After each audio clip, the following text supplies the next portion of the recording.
Saudara, kita jumpa lagi dalam merenungkan firman Tuhan dalam tema malaikat bagian yang kelima. Bolehkah manusia menyembah malaikat? Jawabannya tidak boleh.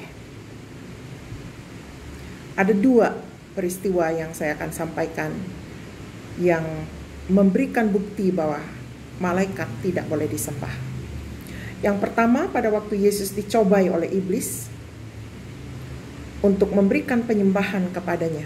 Dalam Matius pasal 4 ayat yang ke-10, Yesus kemudian menjawab, yang patut disembah hanya Allah. Lalu ia mengusir iblis itu. Enyahlah iblis. Sebab ada tertulis, engkau harus menyembah Tuhan Allahmu dan hanya kepada Dia sajalah engkau berbakti.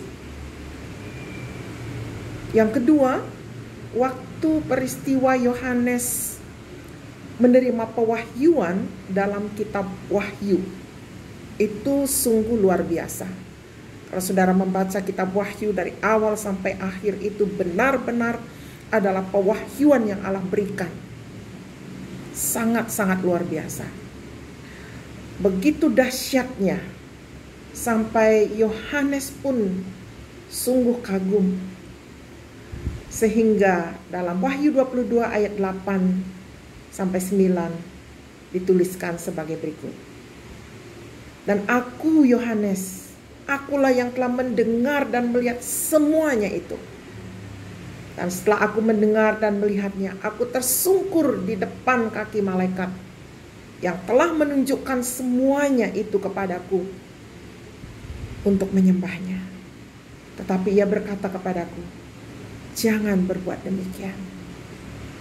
Aku dan kamu sama-sama hamba, sama seperti saudara-saudaramu para nabi dan semua mereka yang menuruti segala perkataan kitab ini.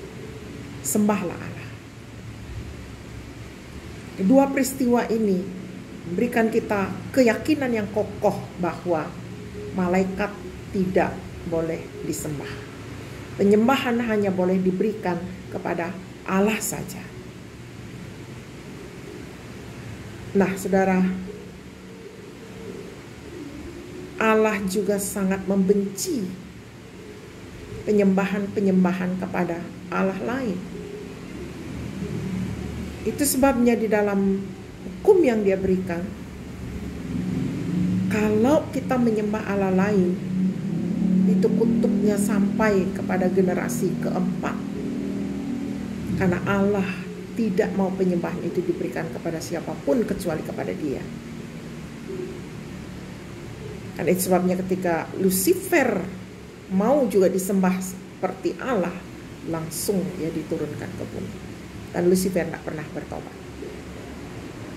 Saudara, kesimpulan dari kisah malaikat yang kita telah pelajari dari bagian 1 sampai bagian kelima ini, selain malaikat itu melayani Allah di sorga, mereka juga dirancang untuk melayani manusia di bumi sesuai dengan perintah Allah.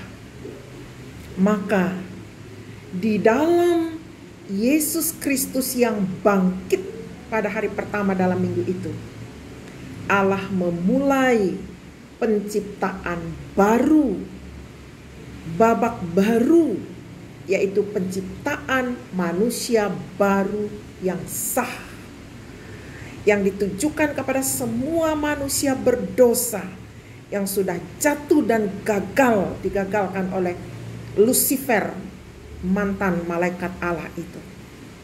Allah menyediakan penciptaan baru di dalam Yesus Kristus yang bangkit pada hari pertama. Kalau penciptaan pertama dilaksanakan dalam 6 hari dan pada hari yang ke-7 Allah beristirahat, penciptaan manusia baru diselesaikan pada hari di mana Kristus bangkit di hari pertama. Detik itu juga orang menerima Kristus. Detik itu juga mereka menjadi manusia baru di dalam Yesus Kristus. Kita juga belajar bahwa Ia menyediakan malaikat membawa jawaban-jawaban doa bagi manusia baru. Ia juga menyediakan malaikat menjadi pelayan-pelayan mereka. Ia juga menyediakan malaikat untuk melindungi dan menjaga anak-anak mereka. Ia juga menyediakan malaikat untuk membawa kita pulang ke sorga pada waktu kita meninggal.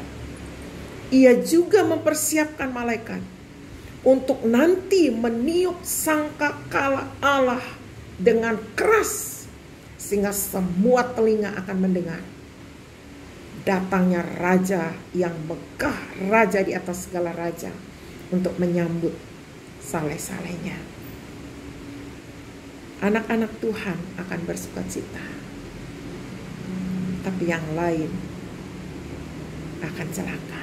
Sebagai penutup, apa respon kita?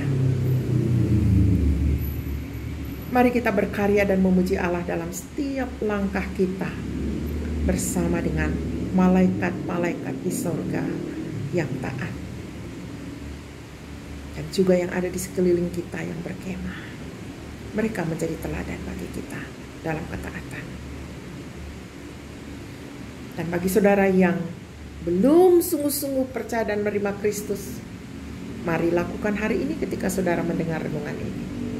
Akui dosamu dan kesalahanmu. Undang Yesus Kristus hadir dalam hatimu sesuai Wahyu 3 ayat 20. Maka engkau dilahirkan kembali, diciptakan kembali menjadi manusia baru, menjadi anak-anak Allah, dan tidak akan tertinggal waktu Yesus Kristus datang kembali sebagai Raja di atas segala raja. Amin.